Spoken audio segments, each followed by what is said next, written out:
অনেক দিন পরে আজকে বাসায় নাস্তা বানাচ্ছি। তো আটাটা হচ্ছে প্রথমে আমি সামান্য পরিমাণে তেল আর লবণ দিয়ে সেদ্ধ করে নিচ্ছি। সেদ্ধ আটার পরোটা বানাবো। প্রায় 15 দিন বাসায় কোনো নাস্তা বানানো হয়নি। খালামুনি যে বানাই দিছিল ওইগুলো খাইছে। ওগুলো শেষ হওয়ার পরে হচ্ছে বাইরে থেকে কিনে এনে খাওয়া হয়েছে। আজকে আর মন চাচ্ছিল না বাইরে থেকে নাস্তা কিনে আনার জন্য। দেখা যায় 3 জন মানুষের জন্য পরোটা আর ভাজি আনতে গেলে 50 টাকা লেগে যায়। সেখানে 1 কেজি আটার দামই যে জায়গায় 60 টাকা। আর 1 কেজি আটা দিয়ে আমার 4-5 দিন সুন্দর মতো রুটি বানাই কিংবা পরোটা বানাই হয়ে যায়। তাহলে কি জন্য এত টাকা দিয়ে নাস্তা কিনে এনে খাবো? একটু কষ্ট হোক, তারপরও বাসায় বানিয়ে খাওয়াটাই স্বাস্থ্য শরীরের জন্য অনেকটা ভালো। তাছাড়া সকালবেলা আমার বাসায় তেমন কোনো কাজ থাকে না, যার কারণে হচ্ছে নাস্তাটা একটু দেরি করে ঘুম থেকে উঠলেও বানানো হয়ে যায়। আপনাদের ভাইয়া তো নাস্তা খেতে খেতে 11:30-12টা বাজিয়ে ফেলে। তেমন একটা সমস্যা হয় না, কিন্তু দেখা যায় মাঝে মধ্যে আমার একটু গরমটা বেশি লেগে যায় আর ঘুম থেকে উঠে নাস্তাটা বানানোটা খুব একটু বিরক্ত লাগে, যার কারণে হচ্ছে খালামুনির বাসা থেকে হচ্ছে একেবারে বানিয়ে নিয়ে আসি। খালামুনির বানাই দেওয়া যে ফ্রোজেন রুটিগুলো সেগুলো তো শেষ হয়ে গেছে। খালামুনির বাসায় যেতে যেতে কয়েকটা দিন লাগবে, যার কারণে ভাবলাম এই কয়দিন আর বাইরে থেকে কিনে খাবো না, বাসায় একটু কষ্ট হলেও বানিয়ে খাবো। আটাগুলো হচ্ছে আমি ভালোভাবে মেখে নিয়ে এখানে রুটি বানানোর জন্য গোল গোল করে লিচি কেটে নিয়েছি। এখন এগুলো হচ্ছে একটা একটা করে রুটি বানিয়ে তারপর হচ্ছে পরোটার শেপ দিয়ে নিব। আমার হাতের রুটিটা আসলে তেমন একটা গোল হয় না, তেমন সুন্দরও হয় না, কিন্তু আমি একটু ছোট সাইজের রুটি বানাইতে চাই, সেইটাও হয় না। বানাতে বানাতে দেখা যায় সেই বড়ই হয়ে যায়, মধ্যে মনটা অনেক খারাপ হয়ে যায়। তারপর যাই হোক, যেমনই হোক না কেন খাওয়া তো যায়, ফেলে তো আর দেয়া লাগে না। তো প্রথমে রুটি বানিয়ে এর ভিতরে সামান্য পরিমাণে তেল দিয়ে উপর দিয়ে একটু আটা ছিটিয়ে তারপরে হচ্ছে পরোটার শেপ দিয়ে নিচ্ছি। সাদা রুটি প্রথমে বানাতে চাইছিলাম, কিন্তু সাদা রুটি দিয়ে আসলে আলু ভাজি কিংবা গরুর মাংস তরকারি থাকলে ওটা দিয়ে খেতে ভালো লাগে, কিন্তু আমার বাসায় আজকে মাংসর তরকারি কিংবা আলু ভাজিটা করারও তেমন সময় ছিল না, যার কারণে ভাবলাম পরোটাই ভেজে দিই। রুটি বানালে দেখা যায় আপনাদের ভাইয়া একদিন খেলে পরের দিন আর খেতে চায় না, আর আমার ছেলেটাও হয়েছে ওর বাবার মতো। সাদা রুটি বানালে একেবারেই খেতে চায় না, জোর করে অর্ধেকটা খাওয়াই, কিন্তু পরোটা বানালে একটা পরোটা মাশাআল্লাহ সে পুরোই খাবে। যাই হোক, অনেকগুলো পরোটাই আমি এখানে বানিয়ে নিয়েছি। সবগুলো পরোটা আমার বানানো শেষ, এখন ভেজে নিলেই হয়ে যাবে। আজকের পরোটাগুলো হচ্ছে আমি তেল দিয়ে ভাজবো না, ঘি দিয়ে ভাজবো। পরোটার শেপ যখন দিছি তখন তো তেল দেওয়া হয়েছে, তারপরে সেদ্ধ করার সময় তেল দিছি, যার কারণে ভাজার সময় ঘি দিয়ে ভাজবো। আর অনেকদিন পরে হচ্ছে এরকম ঘি পরোটা খাচ্ছি। বেশ কয়েক মাস আগে ঘি দিয়ে পরোটা খাওয়া হয়েছিল, এরপর আর খাওয়া হচ্ছিল না। তো ভাবলাম বাসায় যেহেতু ঘি আছে তাহলে আজকে পরোটাগুলো ঘি দিয়ে ভেজে ফেলি। আর পরোটা দিয়ে খাওয়ার জন্য তো ঘি দিয়ে রান্না করা হালুয়া আছে, ছেলের জন্য একটা ডিম পোস্ট করে নিব, তাহলেই হয়ে যাবে আজকে সকালের নাস্তা। আর বেশি কিছু করবো না। একে একে এখানে হচ্ছে আমরা যে কয়টা পরোটা খাবো সবগুলোই ভেজে নিয়েছিলাম, আর বাকিগুলো হচ্ছে ডিপ ফ্রিজে রেখে দিছি, আগামীকালকে বের করে ভেজে নিব। পরোটাগুলো ভাজা শেষ, এরপরে ছেলের জন্য একটা ডিম পোস্ট করে নিয়েছি। আমার ছেলেটা ইদানিং এত পরিমাণে ডিম খাচ্ছে, ওর বাবা তো মাঝে মধ্যে রেগে যায়, বলে তোমার এতটুকু বয়সে তুমি যে পরিমাণ ডিম খাচ্ছ, আমার জীবনেও আমি এত ডিম খাইনি। ওর সকালে একটা, দুপুরে একটা এবং রাতে একটা, 3 বেলায় 3টা ডিম লাগবে। 1-1.5 বছরের থেকে যখন ও ভাত খাওয়া শিখছে তখন ও মাছটা এত পছন্দ করতো, ভেজে দিলে মাছ দেখলেই ও পাগল হয়ে যেত। তারপরে মুরগির মাংস বা কলিজা এইটাও অনেক পছন্দ ছিল। এখন আস্তে আস্তে সবকিছুই ছেড়ে দিছে, শুধু ডিম আর ডাল, এছাড়া সে কোনো কিছুই মুখে দিয়ে দেখবে না। তো সকালে নাস্তাটা করা শেষ, এরপরে দেখেন আমি রুমে চলে আসছি। আর আমার রুমের কি অবস্থা, আমি তো সবার আগে ঘুম থেকে উঠে ফ্রেশ হয়ে হচ্ছে নাস্তা বানানোর জন্য চলে গেছি। তো নাস্তা বানানো শেষ করে ওদের বাবা ছেলেকে ডেকে তুলে তারপরে সবাই একসাথে মিলে নাস্তাটা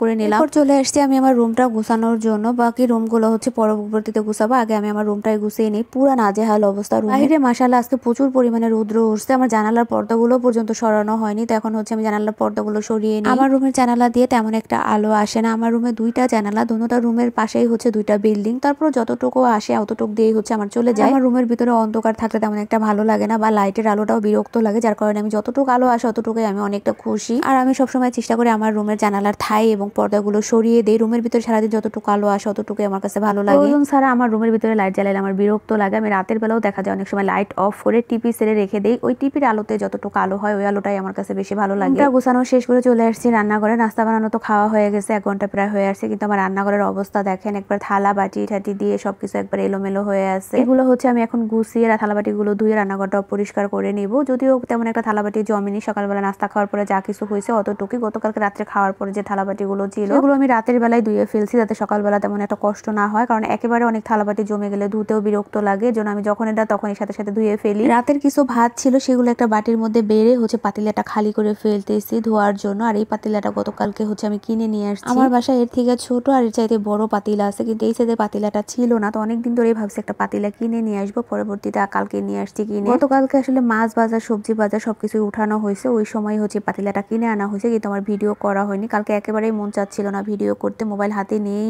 আগের কিছু ভিডিও করা ছিল সেগুলোই হচ্ছে আপলোড দিতেছিলাম। আজকে সকালে ঘুম থেকে ওঠার পরে থেকেই হচ্ছে একটার পর একটা কাজ করে যাচ্ছিলাম, একটুও বসে রেস্ট নিচ্ছিলাম না। প্রতিদিন দেখা যায় সকালবেলা ঘুম থেকে উঠে হচ্ছে নাস্তাটা শেষ করে আবার শুয়ে শুয়ে মোবাইল এটা ওইটা ঘাটাঘাটি করতে থাকি। পরবর্তীতে দেখা যায় যে আলসেমি লেগে যায়, কোনো কাজকর্ম করতে ইচ্ছা করে না। আবার দেখা যায় ঠিক মতো গোসল খাওয়া নামাজও হয় না। আর এখন তো শীতের দিন, খুব ছোটবেলা মধ্যে তো আবার আমরা সকালবেলা একটু ঘুম থেকে দেরি করে উঠি, দেখা যায় ঠিক মতো সবকিছু না করলে পরবর্তীতে দেখা যায় যে জোহরের আজানের পরবর্তীতে আসলে আর তেমন সময়ই থাকে না, সবকিছুই আসলে এলোমেলো হয়ে যায়, রুটিন মতো কোনো কিছুই হয় না, যার কারণে আজকে সবকিছু রুটিন মতোই করতেছি। নাস্তা খাওয়া, তারপরে আমার রুম গোছানো, রান্নাঘর গোছানো, থালাবাটি ধোয়া সবকিছুই তো হয়ে গেছে। বাকি আছে শুধু একটা রুমের বিছানা গোছানো আর হচ্ছে পুরো বাসাটা মুছে পরিষ্কার করা। তো সবগুলো হচ্ছে রুম মুছে পরিষ্কার করে বিছানাটা গুছিয়েও নিচ্ছি। এরপরে হচ্ছে গোসল করে কিছু কাপড় ছিল আমার আর আমার ছেলের, সেগুলো ধুয়ে পরিষ্কার করে নিচ্ছি। এখন বারান্দায় রোদ দিয়ে দিব। কাপড়গুলো রোদ দেওয়া শেষ করে আমি হচ্ছে জোহরের নামাজটা পড়ে নিছি। এরপরে এখানে আপনাদের ভাইয়ের জন্য কিছু ভাত বসাইছি, সে ভাতটাও হয়ে গেছে। আর 2 পিস ইলিশ মাছ নিছি ভেজে নেওয়ার জন্য। আমি রুমের কাজ করতেছিলাম, তো হঠাৎ করে বলতেছে বাসায় কি কিছু আছে, তাহলে আমি দুপুরের ভাতটা বাসা থেকে খেয়ে যেতাম। তাও কি আর করার, সাথে সাথে হচ্ছে ফ্রিজ থেকে ইলিশ মাছ বের করে কেটে নিয়েছি আর হচ্ছে